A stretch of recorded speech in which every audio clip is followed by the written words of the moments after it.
సంవత్సరాల క్రితం శిరోమండలం కేసు కొంతమంది అయితే అబద్ధం అన్నారు, రకరకాలైనటువంటి మాటలు మాట్లాడారు. కానీ ఈ రోజుని న్యాయం గెలిచింది.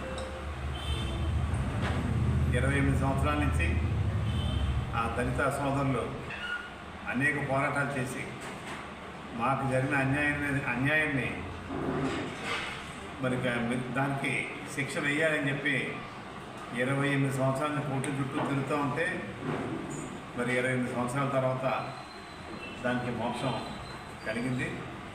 చట్టం మరి ఇప్పుడు కూడా చట్టం నుంచి ఎవరు తప్పించుకోలేరని చెప్పి ఇవాళ విశాఖపట్నంలో న్యాయమూర్తి గారు ఒక తీర్పుని చక్కగా ఇవ్వడం జరిగింది. ఎంచేతంటే ఎంతటి వారైనప్పటికీ కూడా ఆ శిక్షని తప్పించుకోలేరు.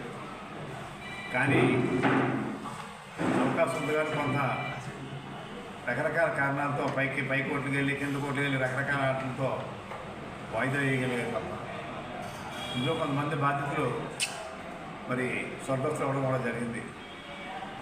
ఏదేమైనప్పటికీ అంతిమ విజయం న్యాయందే. మరి 28 సంవత్సరాల నుంచి పట్టు వదలకుండా పోరాడినటువంటి ఎస్సీ సోదరులందరినీ కూడా మనసారి అభినందిస్తూ మరి దీన్ని బట్టి మరి మన ఈ యొక్క జడ్జిమెంట్ పూర్తిగా మనకు రావాలి. వచ్చిన తర్వాత మీకు మిగిలిన విషయాలు కూడా మాట్లాడతానని చెప్పి తెలియజేసుకుంటూ ఎవరో కూడా తప్పు చేసి చట్టం నుంచి ఎల్లకాలం తప్పించుకోలేరని చెప్పి దీన్ని బట్టి రుజువు అవుతాం.